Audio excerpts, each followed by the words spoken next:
Well, welcome to the SAFC Fan TV, the Sunday bunch, and if you want a Sunday lunch, come to the Hastings Hill pub. Thanks to George, who's let us use this room to make this video today. Hastings Hill pub, absolutely fantastic meals, first class, aren't they? First class meals. Really nice, really nice. Brilliant carveries, lovely, and it's getting nice and full down there, so everybody's come to the Hastings Hill pub. All thanks to this channel. Exactly, they fill themselves up nicely with some great grub. Anyway, on today's panel, we have Michael Bowers. Alright. Top Sean Middleton, top interviewer. Top cameraman, Dean. Dino. And yesterday's result. Well, we'll start off with the predictions. Yesterday I predicted a 2-0 victory for Lincoln. Last week I predicted a 2-0 victory for Sunderland. But somebody's wrote down 2-0 at home, so that means I had Lincoln 2-0. But no, it was 2-0 victory to Lincoln. I predicted a 2-0 victory to Sunderland, so very disappointing with that. Sean, you said one's a peach. That looks optimistic now. It is definitely. Michael? I went to, well, according to this, it's 2-1 to the home team, so I'm going to claim that was me getting the result right. No, I went 2-1, I was mildly And wrong. Mr. Wee Philly, you can't make it today, predicted a massive 4-1 victory. Hey! Unfortunately, it wasn't. So, yesterday's match, before we get into the nitty-gritty things, let's start off with the goalkeeper. Now, last week, I was the only person on the panel who said I wanted to give John McLaughlin a rest, and I wanted to bring Burge in because he played such a good 2 matches in the Cup. And after yesterday's performance, do you think now is the time to drop John McLaughlin, lads?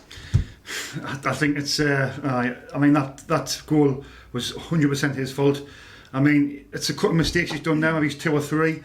He doesn't look like the goalkeeper what was playing last season. Lee Burge has been knocking on the door. I would have started with Lee Burge, as a keeper, when you make mistakes like that continuously, then it's going to be in your head as well. And it was definitely his fault. You've got to be stronger, And it was just everybody behind the goal where I was sitting like they were going off it.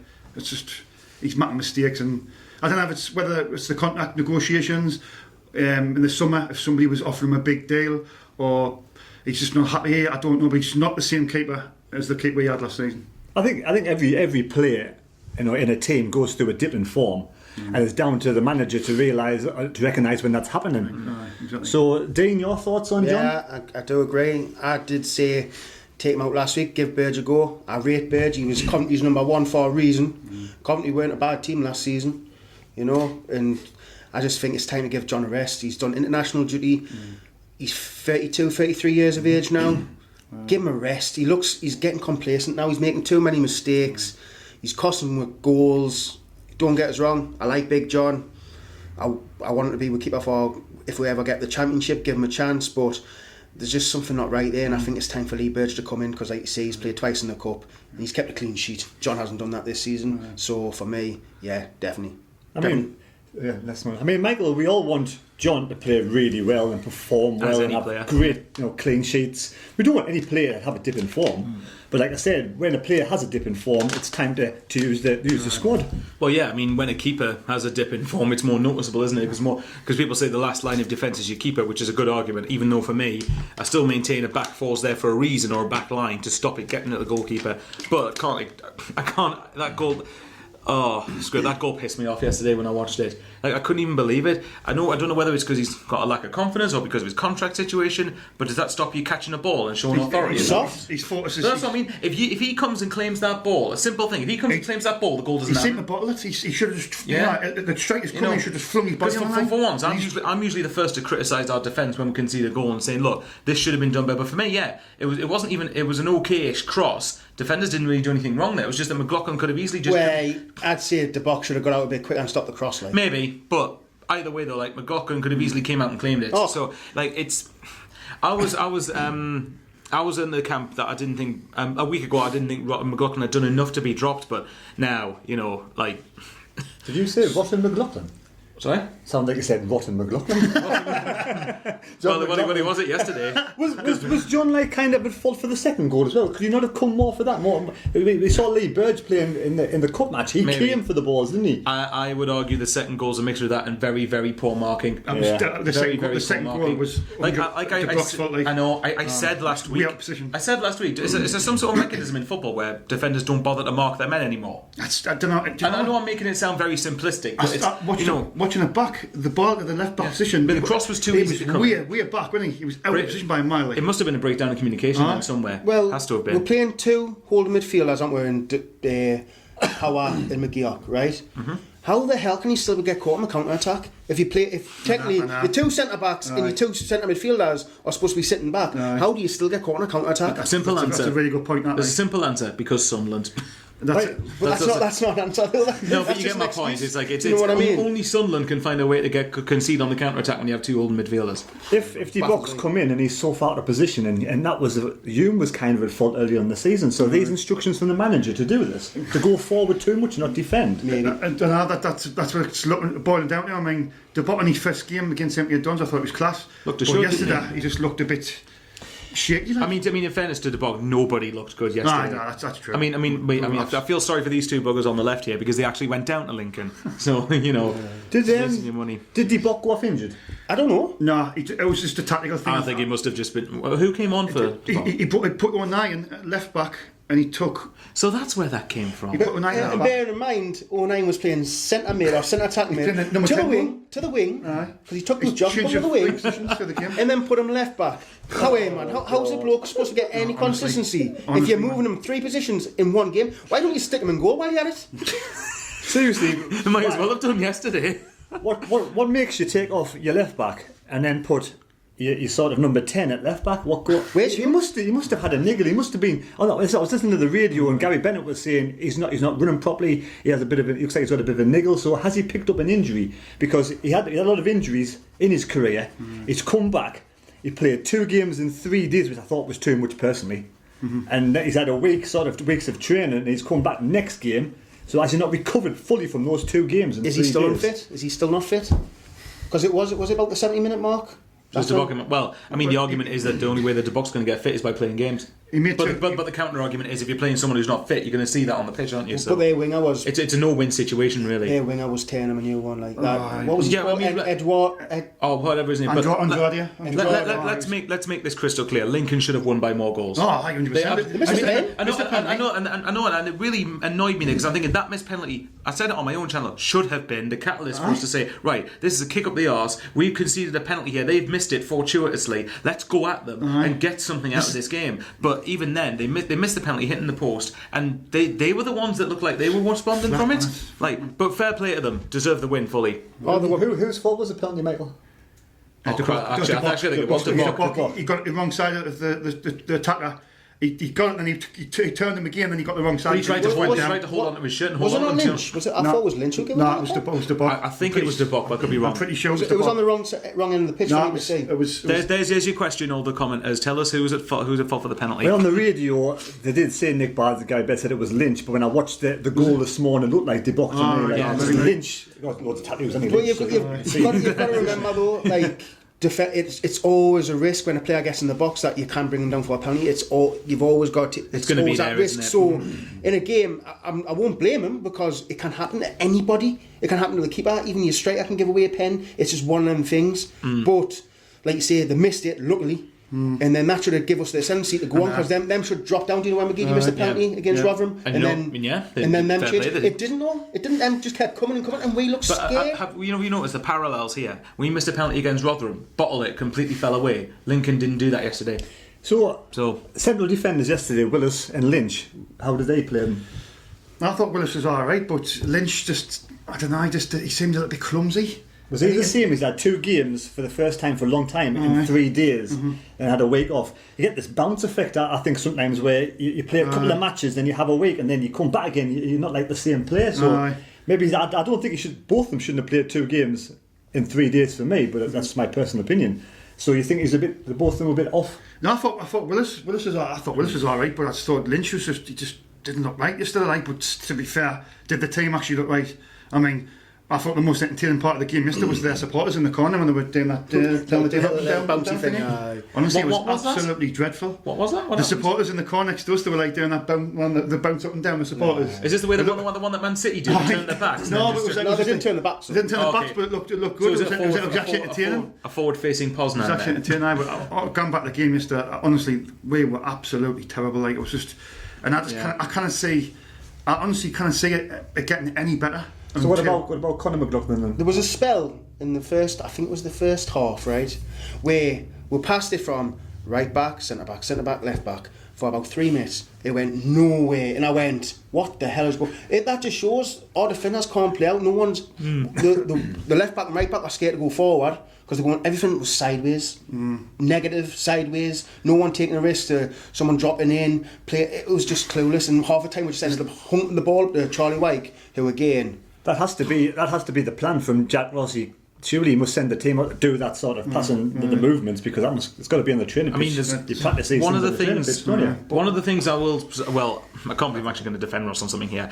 We'll get on to Ross later, I'm sure. But the quick thing I'll mention is that the team itself was it the same starting 11 that beat? I believe it was. Which I thought there's always a no-win scenario on that issue alone. There's a no-win scenario, because if Ross had say put McGeady and McNulty in and we lost, like, well, why did you change a winning team? Yeah. Well, because he didn't and we lost. Like, well, why didn't you play those players? So in that sense, yeah, I mean, this is always something easy to say in hindsight. We just weren't. I don't like. Honestly, it was just like watching them. I'm gone. It's like the Peterborough game. Me and Dane went down there, and that Peterborough's a good side. They'll be thereabouts. Peterborough are better than Lincoln, though. As I'm saying, but as I'm saying, just watching that game yesterday, it's like the same as Peterborough away, pathetic. Bolton away, gutless. Yesterday, absolutely shambolic. So, nothing's going to improve until we make a change. So I'm telling you now, it's away from home. Away from home, the problem is at the moment, isn't it? Because away from home, we look absolutely clueless. They have no passion. They look scared. Our team is soft as class at this moment in time. Do you know what yesterday sat home for me in my brain? That we are just an average League One side. We are not. If we were big boys, we'd be way Ipswich. Exactly. We are not the big boys. We are not the big boys. We are not the big boys anymore. We are an average League One team, which everyone in the comments seems to say that we think we're entitled to. But when you tip to be favourites, we go into every game thinking we're going to win. We're going to win. We're going to win. Yeah. Which we should be doing, by the way. Loads of people said yesterday, Lincoln were 100% the better team. 100%. Giving them, but our team did not turn up. If our team turns up, it's a closer game. And it's a game we can win. Any game's a game we can win, but we don't turn up. No, but not even just for me though. If our team turns up, we win the game. So if we match their effort and intensity, we win the game. When was the last time we had a great performance? For me, 4-2 Barnsley home last season, in the first half in Pompey in the Checker Trade Trophy final for the first half. If we play like that, we win any team in this league, but we haven't seen that since then. Consistency. The only thing I could think of is probably Rotherham up until the penalty miss. But I know the point you're getting at. But I just think for me, I get the whole not the big boys comment anymore. But at the end of the day, we're Sunderland, and I'm sick of people saying we should get rid of this attitude, because we expect to go up for a reason. This club in general should not be in this division. I'm not saying we have a divine right to be higher up in the leagues, because of course that's nonsense. But what I mean is a competently run Sunderland, I said it before, should not find itself ever in League One. And to go to Lincoln, who, while fully deserved the win, hadn't won in like 6 before then. 4 or 5. Five games. Yeah. So naturally we probably go and lose the game. But the point is, like, you know, if you're going to show promotion credentials, you should at least be matching their intensity. And I missed the first half an hour of the game, and even from watching the last hour, it didn't look like we were doing that at all. So next match, would you keep the same back four? Against Grimsby, is it? Or no, Grimsby next league. Okay, next league game. Wickham, who's like second or third from top of nothing. For the defenders are fit, and you could choose from any 4 defenders. Would you keep the same back four, or would you change something? I'm trying not to beat around Conor McLaughlin again, because I've done that often enough. No, I still don't trust him. The thing is, I don't want to put 09 right back, because then you lose 09 further forward. But again, I don't trust McLaughlin enough. For the benefit of hindsight, yes, because I think the only way that if we're gonna have any hope of keeping clean sheets, and the fact I'm saying that sentence is depressing, we're going to have to stick with cohesion and consistency. Dropping and changing it is not going to have us keep clean sheets. Lynch looked good last week, and Willis, as Sean said, I think Willis is our best defender. Agreed? No, I agree. And I think the 2 full-backs, fair enough. If Conor McLaughlin's been less crap recently for me, so I think that have him and De Bock. If you have a cohesive back four, yeah, I probably would keep it the same, but I would change the goalkeeper to Burge though. Sean? I would keep the same back four, but I would obviously change the keeper. Just, I think, talking about earlier on, I think during the course of the season, players come in and out of form, and it's down to the manager to look and see maybe a change is needed. And then even if you drop McLaughlin for a few games, bring Burge in, he could perform out his skin, but then he could get an injury, and then McLaughlin will come in and think, I need to up my game here, and I've got to perform. Exactly. So it couldn't be Exactly. So I think I like the lads, but it's about time when I change in the goalkeeper department. Like I think just bring Burge in. Like, Dean? You know what? I don't even have an answer for you. I don't know. I feel like if we change any part of the back four, we said this back four is the best back four we've got. It still can't keep a clean sheet. For me, it's not the defence, it's the whole compactness. We're not hard to break down. We're not hard to break down. So you can't just keep playing in the back four. It's the whole team. Change the keeper, because obviously McLaughlin's just making mistake after mistake after mistake. It's about time he had a little spell off the pitch. Yeah, could probably help him. Give Burge a bit confidence. Burge has definitely been knocked out the door, and it's time for him to step 100%. in and say, I'm going to take your number one spot, and then make McLaughlin work harder for it. But for me, it's a collective of the whole team. The whole team need to get together, make it hard to break down, because we're just so easy. They just keep coming at you. I mean, their centre midfielder, man, he was running through the centre like it was nothing all the time. No tackle getting put in. When do our midfielders do that? Weak as piss. Honestly, we're weak as piss for the whole team. We've got no physicality in our team, and we just get bullied off the ball all the time. And there's nobody who's commanding it, who's like a leader in that team. I'll tell you something now, we're missing Catmull, like, big time. Definitely. Right, so for me, the only player I felt sorry for yesterday, and he looked distraught, he looked like he was in pain as the game went on, for me was Luke O'Nien. He seems to give everything, but he's getting moved around all over the place. Do you think Luke O'Nien yesterday was probably our best player or not? If we had a good player on the side. I just think no one stood out. Like, you can run around, don't get us wrong, I love Luke O'Nien to bits. I think he is one of the players we need to play it all the time, because he has that energy about him. But when the whole team is not performing, one player, like, you can't really say Luke O'Nien had a good game, because he didn't really affect it. But he was running around, he was doing, like you say, he does his 100% best. But like you say, it's a team sport, not an individual sport. I remember you saying the other week, Dean, if we had a fully fit squad, would you bring Luke O'Nien back into the midfield with someone like maybe his Power or Dobson? Dobson all day. For me, right? Let him be the engine. For me, McGeoch, I watched him yesterday, and for me, he's so ineffective. He might be a good championship player. He's not made for League One. He's got them little 5-yard passes, but don't need that in this team at the minute. This team needs fight, determination, and a lot of energy. And for me, McGeoch's a good championship player, but good championship players don't make good League One players. I mean, I think the point that Dean made actually on McGeoch was very interesting, because I've seen a lot of debate on McGeoch that he splits opinion, and I've seen people say he's our best midfielder. Is he? No, to me, right? If McGeoch's going to be our best midfielder, he should be standing out in this league by a distance. And I've seen McGeoch. I've said he is quite good at recycling the ball and making side passes, just sort of slowing the game down and calming it down. But for me, Catmull did that last year. That's our problem, though. We slow the game down. Why we slow the game down for? I agree. My point is that McGeoch isn't effective enough for me to say. For people to say he's our best midfielder for me. That's just down to my own opinion. But like what Sean said earlier, I think we miss Catmull. I think we miss his bite, his tenacity. I mean, obviously he scored 7 goals as well. But he did the job that a lot of people think McGeoch does. Who was captain yesterday, by the way? No, I did not. That's all right. Who was captain? I don't know. Well, you should know more than you were there. I didn't even know. I didn't even know who the captain was. We should have researched that. Have we actually got any leaders on that pitch, though? You know, what we're talking about, Catmull when he was here. Who's our leader on the football pitch? You know what is it? If I was the manager, I'd sit down with Luke O'Nien and Dobson, put you two in the centre of midfield and say, right, you two run the show. You two, the only ones with passion and grit. You two, back out the instructions, the orders, and tell the rest of the team what to do. And get some passion and some drive in midfield. It's having like an engine in midfield. Go madly into them. That's good, they should. Young lads who love the club, who will love the club. Luke O'Nien gives everything anyway. Stick him in the centre. We can't be any worse than we have been. For me, Dobson, his confidence must be dropped, because he's in 1 week, he's not in the next. Someone says he got brought in for a minute. In what game was it? It wasn't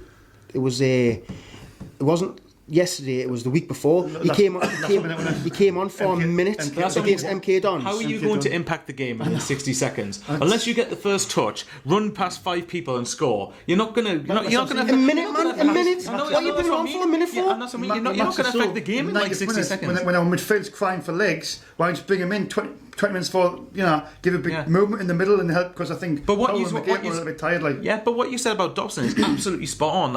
I really felt for him, because I think that when I've watched him, I think he's been one of our best players. And I'm just thinking, well, I agree with putting Power in there, but if you had Power, you've got to have Dobson there, because you've got to have someone. Power, I like to think, is a bit of combative and a bit of puff your chest out and physicality to an extent anyway. And Dobson would be the person alongside him who could complement him. I mean, obviously that depends on systems and formations and whatnot, but O'Nien and Dobson, if you're not going to have any physicality, you've got to have energy. You've got to get yourself forward quick enough to try and create chances and score goals. It just seems like the mentality of the team, when we concede a goal, it's always like we concede a goal and the team's just flat. Do you know what I mean? But we always give the other team a kickstart of the game, like that the mistake by John McLaughlin. You know, the goal comes in and the whole team's like looking at each other and going, do you know what I mean? Yeah, Can I ask, are we going to get on a striker soon? Second. Right, so how would you rate, Dean, out of 10, the midfield yesterday, all the way through from like you got your like so your McGeochs, your Powers, your Maguires, your Gooches, and then obviously Wyke up front. One. Sorry, like Gooch for me doesn't do enough. He's got heart. He shows a bit of fight. He's got no quality about him. Like I watch him, and I'm like, what are you doing? Maguire was very ineffective again. Power ineffective. McGeoch, I just think he's just a waste of time on the pitch because he just does the 5-yard passes which we don't need. Sorry, like we're doing. We need someone who's going to run at the midfield and get stuck in. And McGeoch's just he's a good championship player, but he's not a League One player. We need a League One player, so we're going to put everything on the line, and we didn't. And the midfield was just piss poor. No creativity. I was just speechless of how bad the whole team was. I mean, the midfield. I mean, it just looked like we were just like, I don't know if they went on the drink the night before or they didn't sleep very good. I just don't know what it was, but it just looked like. Looking at each other, what are we doing? Yeah, I'm thinking, what do you think? Fucking professional footballers, you know what I mean? Sorry for swearing, but they look very fragile, didn't they? Can I just say something? Our left back, the Bark, had the first shot on target from 30 yards out. That was the first chance we created in the first half. A left back shot. And don't get us wrong, there, keeper made an unreal save. How late in the first half was that first shot on target? No. It can't have been long. Knowing Jack Rod, knowing this team, it couldn't have been. Knowing this team, it couldn't have been long for half time. We probably would have took near the whole half just to have a shot. So Sean, your ratings out of 10 for those midfield to the forward line? Totally honest opinion. 0 for everything. It's everything, aye. It's that bad. The whole team, just rubbish. Your midfield's there to create and defend. We didn't create nothing, and we didn't defend because we're getting 2 goals. Michael? Any thoughts on the midfield and forward line? Is minus an option? I was going to say that. I was surprised neither of them two said it. I mean, just from what I watched, I mean, obviously again I only saw it on the TV, whereas these guys were there, so they'll have a better view of it than me. But everything they've covered everything. It looks so. We were passive. We were sluggish. We didn't look like we didn't look like we knew what we were doing. We didn't. I mean, I generally think this team in general does actually care enough. It's just that I think they're just being completely mismanaged and they're being completely. I was going to ask you the question Mike asked you a few weeks ago. Do you think them players are playing for the manager? Well, at the moment, it doesn't look like it, does it? But I have stated, and this does not change the fact we can't ignore player responsibility. No, so, Michael, whether a manager motivates you or not, I am sick of that. You should be motivating yourselves and each other to try and go and get the best out of football. You want to win, professional pride. You to actually do well for yourself. Your manager shouldn't have to do that for you. So the situation we're in now with the team losing 3, not playing awful. Is it all of Jack Ross's fault? What he's done at the time at Sunderland Football Club with the players, or do the players have to take 50-50 responsibility? If I had to put a ratio on it, I would say probably like 65-70% Jack Ross, 30% of the players, something like that. Because again, player responsibility. I spoke to Kevin when I was at uni. I spoke to Kevin Ball about this, and he says pretty much the same thing. Player responsibility gets ignored way too much in football. Not every single thing is down to the manager, but in saying that, Ross just doesn't let you know what he's doing. Where's the other 5%? He said 65 and 30, that's 95%, so where's the next 5% going? That's life's biggest conundrums, I'm not going to answer that. So now we've got a small break now in the transfer, with this national which break. was the transfer window. If Ross went tomorrow, I'd like to think about it, who you bring in, right? So what was your thoughts? 50% for the players in Ross, or hold 100% Jack Ross? What do you think? That's a good question, because going to the game yesterday, I mean, I thought we might be getting someone out of the game. But I haven't watched it, I'm thinking, is it the players? I mean, they're just. I mean, I keep on blaming the manager, which is, I've been vocal about that, about the manager all the time. But the players, like you say it, the players have got to be, they've got to be accountable for as well. I mean, they just weren't at it as well. But I just watch them players and I'm thinking, and now Michael says, well, the players have got to, the professional footballers, they've got to do this and that. But you've seen it in the past where, like Man United, where like Pogba wouldn't play for Mourinho, world-class manager. But then when Solskjaer comes in, just plays out his skin. And yet Pogba's not playing properly now, is he? No, but I'm saying, but I think them players, I don't have to just don't want to play, because they think if we didn't play for him, he's going to get a sack, and then somebody could come in and do a better job. But that's what I mean, that's disgusting either way. Well, I'll let you ask. It is, but Michael, that's professional footballers. I know, but it shouldn't be though. That's the thing. Well, that's just the way it is. I'm going to say Jack Ross, most of the blame. He picks the team. He like you say, motivates players, even though players shouldn't need motivating. You're a professional footballer, you go out to play football, that's your job, that's what you should be doing. I'm going to put a little bit of blame on the players because sometimes players just make wrong decisions. We couldn't even pass a ball. That's down to the players, not the manager. If a player can't make a 5-yard pass, that's their fault. And I'm going to put a little bit blame to the board as well. A tiny little bit of blame to the board for the simple fact them should have seen that we did not have enough cover in certain positions like wingers. We don't have many wingers, right? We don't have a left back and a right back. It took me to the last day of the transfer market to even bring in a left back. We don't have the squad depth, and the board should have seen you need to have a couple of more players. Your squad is not deep enough. We're going to be relying on kids soon. I mean, do you know what I mean? Right. And the kids have disappeared from the squad. Where's Benji gone? Where's Benji? He was playing all pre-season and he's gone. He's not playing. I would actually agree with what Dean's just said, and slight criticism of the board. It is slight because in general, the likes of Donald and Murphy, they've got most things right, I think, since they've come into the club. But that's a different debate. That's a different story. My point was that we could have easily gone out and got a playmaker, and even if it's not Marcus Maddison, just someone of that ilk who can see a pass, who's got good vision, who can help the supply line going forward. Why didn't we do it in the summer? Surely you should know then that if you want to get promoted, you're gonna, like I said, you've got someone like Will Griggs sitting on the bench who's regularly proven at this level, and only us can turn him shit. Only us can. We don't give him any support. And as much as I do think he needs to pull his finger out and actually look like he's trying on the pitch, even so, we give him no service. How can we not have seen in the summer? We need some supply going forward. Why didn't we get it? Do you know with that quote when Stuart Donald says on a podcast, if he wants one or two more players before the window, we'll get him. Yeah. Do you think Stuart Donald chucks Ross under the bus since he didn't get any more signings after that? You could argue that. Do you reckon he chucked him under the bus a little bit? Maybe was it already preempted? Did he say, I'm going to say this to the public, but you got no money to spend? You can't buy anybody But why else. does he keep saying we've got the biggest budget in the league if we've got no money? So clearly we don't have the biggest budget in the league. Unless that's wage budget. But I got asked the question on my channel, where's all the money going? Are people creaming too much money now because we are saving a lot of money? We cut a lot of wages back. Is there any money spare at all?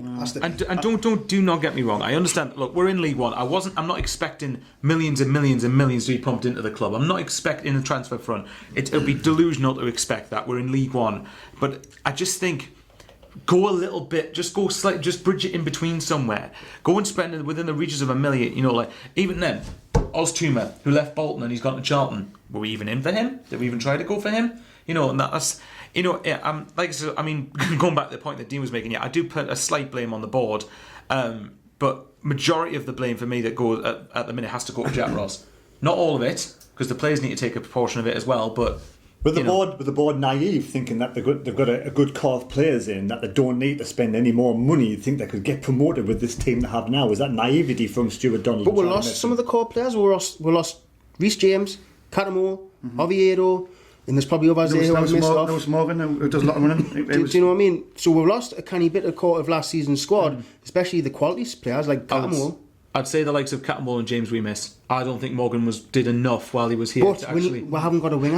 I get that. I'm just referencing the players Sean mentioned, like Morgan for the club he came from Celtic. He should have pissed League One really, and he didn't do it. Oviedo, obviously, we stated when we were both on before on the last show that we were on together that I don't think Oviedo's performances for the wages he was on and the calibre and pedigree of player he is was good enough for League One. He should have been the best fullback in the league by a mile. But even then, those players should have been adequately replaced. But then were options as well, though. So he didn't have Oviedo, he had James. If he didn't have James, he had Hume. So you've got three. Now we've only got practically one right back. 09's not right back, so we've really got one right back. That's why I meant it, because I thought Ross would have seen 09. That's why I said Ross earlier, that Ross would have seen 09 as a right back. He's not right back. So I know, but it's what Ross would do. Yeah. So Alex Ferguson was one game away from being sacked before he turned everything around. And don't get me wrong, Jack Ross is not even in the same league, not even in the same same country. Obviously, of course he is, man. What are you talking about? Both Scottish, both managed in England. Right. So if Jack Ross was to go before the next match, who would you two bring in? Do you have any ideas who you want to bring in? Michael, I asked you earlier on. Should we get Alex Ferguson to come out of retirement? I've already had my answer for a while, and I've said Gareth Ainsworth of Wickham. And I can tell by the look on Sean's face, he's going like, trying to prepare a counter argument here. No, just like that's the next thing. It's like, who do you get as manager? And I keep on saying about Ross. I said it last season, and I'm saying it now. Like, we need to get rid of him. who do you get? I mean, who's out there? Who's he's clear standout. I think put it this way, we're not going to get someone who's going to excite the fans because them days are long gone, right? But you need someone who's got League One experience of getting out of League One, who's got a good track record of buying players. So you need to look at all of them. You can't just get someone. The reason I said Gareth Ainsworth is because one of the things we've talked about constantly, we get bullied, we get physically outnumbered, we get physically battled all over the place. And as much as Gareth Ainsworth, I can't imagine the brand of football would be great, but what Dean says spot on. For this league, we'll worry about attractive football later. We need someone just to get out of this league. Get out of it. And Gareth Ainsworth will make us nastier to play against. We're too soft. We're far too soft to play against. Right. I don't think Stuart Donald's going to sack Jack Ross until the takeover happens, and then he's going to let the people who take over do the dirty work. That's my opinion. But if Jack Ross was to be sacked tomorrow, would you want him out tomorrow? Both of you two, yes, in or out? 100%, yes. Because then you've got 2 weeks in the international break to get to know the players and try and drill something else into them. Is there anybody you fancy bringing in apart from obviously Sam Allardyce? Because I don't think the wages. Yeah, we need to be realistic. No, that's what I'm going to say. That the fans just they were like, they were screaming like, "Get Big Sam in! Look, let's get real. Big Sam's not going to come." He's actually said it on live TV. He says, if the job was to come up, would you take it? And he says, look, he said not right now, pretty much. Not right now because of the league. What's something in? If we were in the Championship and with promise of money, I could see him coming. But obviously that's a different conversation. In the Championship. For me, like I said, I've already said it. I've said Ainsworth just because of the nasty streak in us. But you two might have different opinions.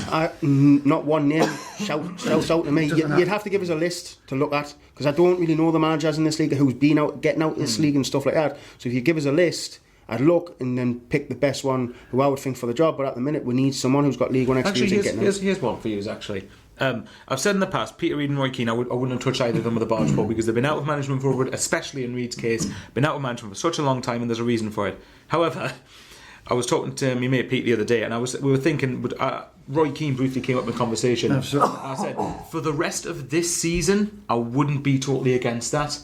You got out the Championship when we were bottom. I was about to say Roy Keane. The last time he was, but he hasn't been managed for over a decade. I was just about to say Roy Keane. Yeah. I wouldn't be against Roy Keane because I think he'd come in there and he'd sort them out. He'd kick them up the arse. He'd go kick up the arse what they need. It can work other ways. Some players just think, well, I'm not playing for him. But Roy Keane would come in and he'd sort them out. That's why I say. That's why I only say till the end of the season though. Just let it a short. I would get someone in for short term, get us out of this division, and then think about long term. And he was successful when he had her. He got promoted, and he steadied the ship in a way. Do you know what I mean? Yeah. I still think Roy Keane, Sam Allardyce won't come to Sunderland this season. I think we need somebody, obviously, with that kind of personality. Somebody, at this moment in time, we're saying the nice guy doesn't work. We need somebody with a bit of personality, somebody who can get the team motivated. I mean, I quite liked Holloway just for a short term to the end of the season. Just to the end of the season, just to get some oomph in the side, some passion. Just to get. Would you be against Kevin Ball to the end of the season? No, I don't. No. I think. I know he took charge before a few years ago, but Kevin Ball, he loves the club. He would come in, and I think he would get respect of the players. He would get them playing again. And he's got that. There's been good things said about him from people within the club, though, hasn't there? So can't hurt. But one of the questions we got from TM SAFC was, if Ross did get sacked and it walked out, would you see Kevin Ball come in with Kevin Phillips as his number 2? Would that work? I would like to say that way.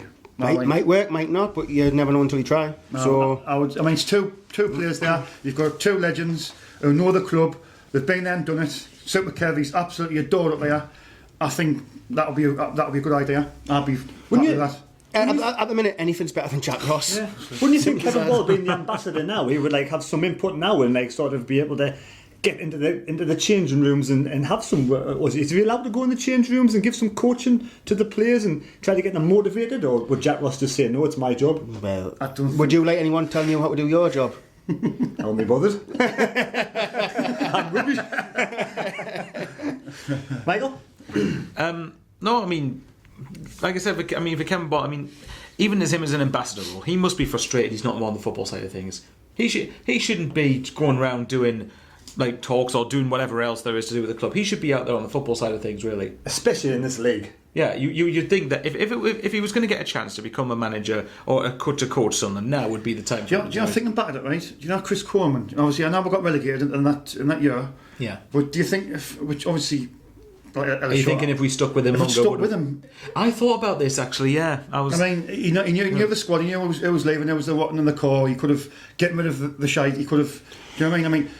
In that league, he might have turned it around. You know, like I've already stated that the team that Chris Coleman had shouldn't have got relegated from the Championship even. yeah. But regardless, but that's a different story. But I mean, for League One, I don't see Chris Coleman could have been any worse than Jack Ross. For me, Chris was too much of a nice guy as well. McGeady even stated they got beat and he came in. Yeah, that's true. He said it on the documentary. Do you know what I mean? So Like for me, it's just another Jack Ross in a way. So if I was going to say, if he's a nice guy, watch Jack Ross then, because you know what I mean? He's a nice guy, was Jack Ross.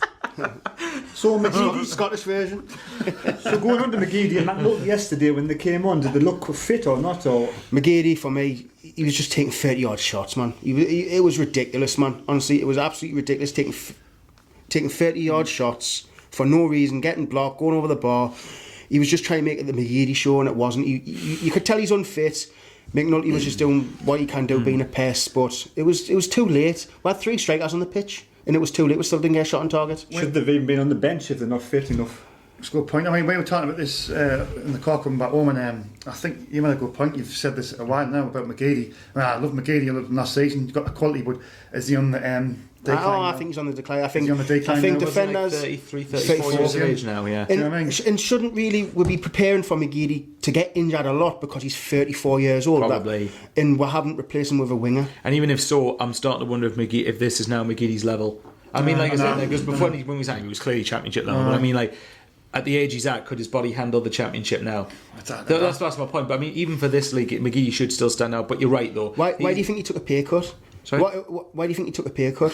Like Like signing a new deal for a pay cut 50% pay cut, because he knows he's on the decline.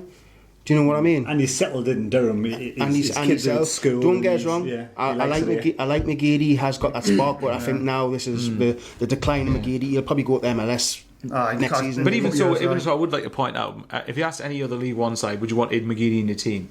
Oh yeah, of course. Most if not all of them would say yes, without hesitation. So Michael, at the moment, with 6th in the league, we're only like sort of 4 points off second with a game in hand. We're in the last 16 of the cup. Are things that bad, really? On paper, no, but I know it's easy. I know if there's I'd be interested to see if there's any non-Sunderland fans actually watch it. I don't know if there would be, but like, what would the perception from everyone else, from non-Sunderland fans, be? Because on paper, no, you're right, it doesn't look that bad. But my issue is that it's hard to judge without actually having seen the games. So if you look at, I'll just pick like Oxford the 1-1, Bolton 1-1. I don't know, Lincoln 2-0, games like that where we Rotherham when we should have won. Yeah, I mean for me Rotherham were an alright side, but the point was the 3 I've mentioned, like we should be beaten really them. If we want to go up, those are the games we especially should be looking to win. And we struggled. We were lucky to probably get draws against Oxford and Bolton and got what we fully deserved yesterday.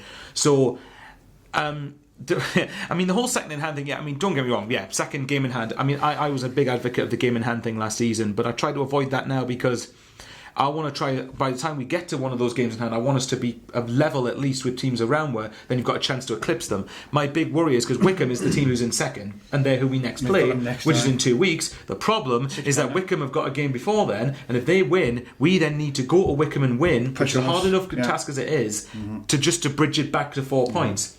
For me, that is the biggest thing, and I know this is reverse psychology here. They could argue Ross isn't going to be sacked for that reason, that was 6th. We're in the last 16 of the Cup and all that. But for me, because we're only 4 points off second, forget the title by the way, I don't think Ipswich will drop many more points.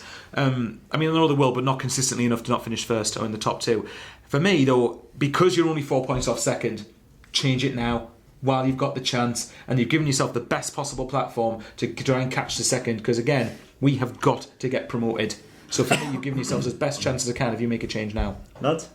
I mean, well, you see, we're 6th and we're only 4 points off second. That's fair enough. I mean, that's one positive way you can think. Well, Ipswich you would think Ipswich are going to win the league. That's second place. I mean, you know that's doable. I still think we'll get second. It is definitely, yeah. It's still not out of reach. But I just, the performances. It's our 11th game now.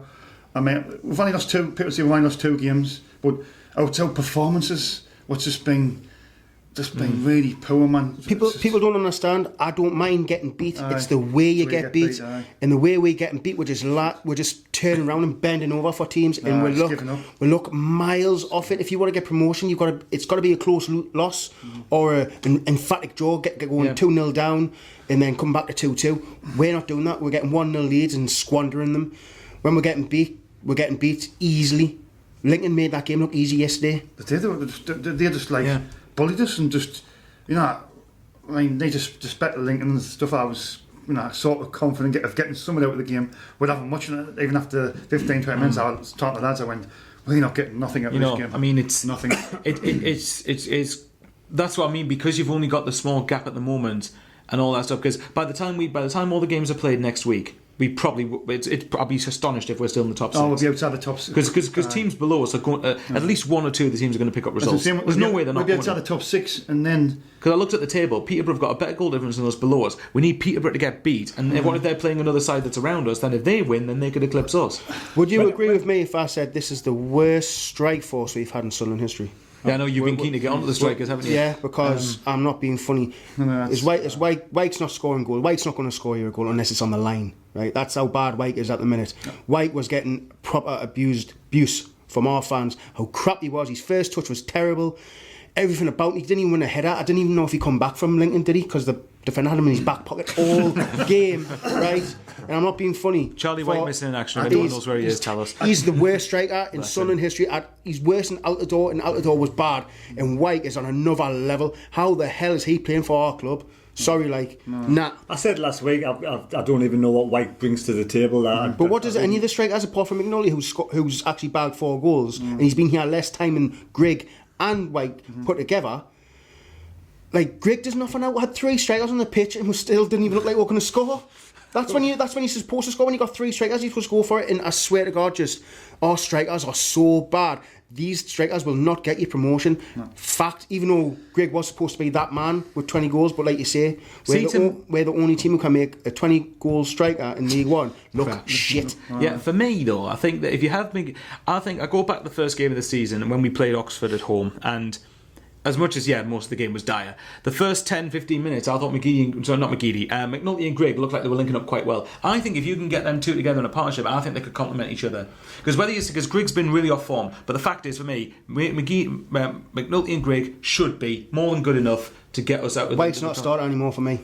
Would you start White? Don't get me wrong. I love I can tell White puts the effort in. I'm not going to fault. Is it fair to say we can't fault his work? For me, yesterday he didn't even jump off the floor. He wasn't jumping. He wasn't challenging. He wasn't. The lad was saying, I didn't even see his studs come off the floor. True, but nobody was though. It wasn't just exclusive to White. But we're humping the balls up to White. White's supposed to be the talk man to hold the play up. And I get that. I just mean that White in general. I think I can't shirk him for not caring. That's the only thing. Obviously, I agree with you. I don't think White's good enough, and I think that I did say we wanted another striker in the summer for that reason. But I think if you can find a way to get McNulty and Grigg playing off each other, I think that would actually be. But it's just about getting it right behind them, though. That's the thing. Why isn't Grigg getting the same start as White? Why can't? I don't know. Is that because Jack Ross cannot keep the ball on the ground and play to his strengths, and he knows he can't do it? Why is he taking Maguire off when Maguire's more likely to get a goal than White? And bring White. Was this at Bolton, wasn't it? No, this was yesterday. He brought Maguire off. He brought Gucci Maguire off, and he put McNulty and Grigg on. Yeah. But Maguire's going to get a goal more likely than White, because White cannot score a goal unless the ball's on the line. He hasn't. He's scored a couple of tap-ins and one from like 18-yard box since he's been here. He's terrible. He should not be playing. At least Grigg might get a goal because he's a goal scorer. He's a proven goal scorer. That's my point. If you had a one-on-one, in fact, it brings me to the what game was this? Rotherham game. Rotherham, I think it was. Yeah, that one-on-one. As much as Grigg's confidence has been shot, I'd rather have Grigg on that than White.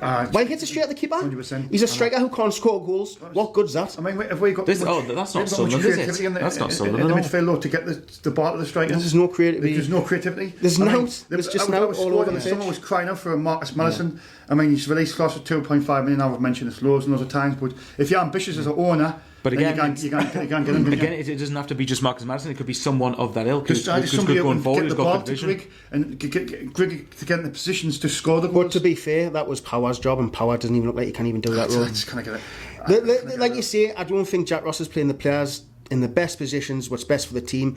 He's playing a 4-2-3-1 or whatever he's doing, and it's still not working. If you're not going to keep a clean sheet, go 4-3-3 at least. These two hold midfield does not work. Yeah, if you don't keep a clean sheet, you might as well just try and score as many as you can. Exactly. And Worst case scenario. So, next week, the game against Fleetwood was postponed. I was the first person to be really upset. I wanted us to play the whole match against Fleetwood. I was taking my nephew for his birthday present. It's been cancelled, and it's just gone to shit. But after yesterday's match, it might be a blessing in disguise to give these players 2 weeks, or Jack Ross some more time to sort out what he wants to sort out, or even sack him and get somebody else in before the next match. And maybe the defenders like LeBock and Lynch a bit more time to recover and hopefully not, get fit. But what's your thoughts on the postponed matches, Dean and Sean? I think it stinks of negativity. I think end of the day, this is what caused the backlog of fixtures last season. Obviously, when the run in the checker trade as well, that didn't help. But the cancellation of the games last season was a big factor for me. And then you get a keeper in the summer, Lee Burge, who's more than capable of coming in. I mean, and he postpones the game against Fleetwood. I mean, if you've got any confidence as a manager, right, you'll say, no, I'm not calling that game off. I'll put Lee Burge in. And Conor McLaughlin got called up and Tom Flanagan got called up. But O'Nine's played 90% of games at right back this season. So why not be positive and going, do you know what? We're going to play that game. We're going to stuff Fleetwood. Do you know what I mean? That shows Ross doesn't have confidence in the players he's got. He's got any confidence at all. You know what That's I mean? just another example. What does that say for Burge as well, though? Oh, by the way, Burge, you've done really well, but I don't have enough confidence in you for one game, even though McLaughlin's not been very good. And O'Nine as well, for That putting him right back. just epitomises Jack Ross for me. Again, cancelling that game. And the worst thing is, Joey Barton's rubbing it in our faces, saying that we're bottled again. And I'm not being funny, I can't stand that. Do you know what? I'm speaking for every Sunderland fan here. I'd love to stick one on him, on Joey Barton. Mate. He is. He's an absolute scumbag. He was a scumbag as a player. Yeah. Beating players up, he went to prison, man, for God's sake, man. He's a horrible, horrible arsehole, right? Let it out. I kind of stand the bloke, right? Yes, he thinks he's big bollocks, not like you manage Fleetwood, mate. You know what I mean? And I'm not being funny. You assaulted someone as a manager. He's been to prison. He shouldn't be allowed. He shouldn't be. And the betting debacle at Rangers. He's a horrible human being. He nutted the Barnsley manager last season in the changing room. He's a horrible human being who shouldn't even be in management. So he wants to count himself. Look, he's in management. I swear there. Yeah. Can I stand the bloke? I don't know what you think of him. Do you like him? He just tried to stop. He just tried to stop himself from swearing there. Do you like him? No, I'm with you. I can't stand. I will begrudgingly say he is doing a cracking job with Fleetwood. That's fair. You know what? I'd like to have. Joey Barton can definitely get players up for a match. Let's put it that way. If someone's not working, I could imagine Joey Barton in someone's face. You better go on that pitch and pull it out, because he would probably nut them in the changing rooms, right? But that's the type of guy he is. That's the type of. I want Jack Ross to be like that, getting in people's faces. Or have a manager like that. Yeah. But as a bloke, I can't stand him. He's a horrible fuck. Shouldn't be in football. The thing is, Joey Barton as a professional manager now should be putting the whole Newcastle Sunderland thing to bed. And he still hasn't. As a manager, he should be professionally thinking, no, this is not about me against Sunderland. This is about Fleetwood. He's making it about himself mainly. For me, though, it's like, we didn't beat him last season, and even then, the game at the end, with the game down there, we had nothing to play for. Exactly. Don't forget about the song we sang about him, which I'm not going to repeat, because it's let's not a nice song, but I think that's stuck in his head a little bit, so that's why he keeps going that way. He needs to forget about that 5-1, because at the end of the day, it's like, all I'll say, 10 years ago. Yeah, all I'll say in response to it is, Joey, we hope you enjoyed your fantastic 4 points last season, because that was the biggest games of your career. There you Joey, go. Thanks for tweeting my video last season. You made me about £15. Cheers, Joey.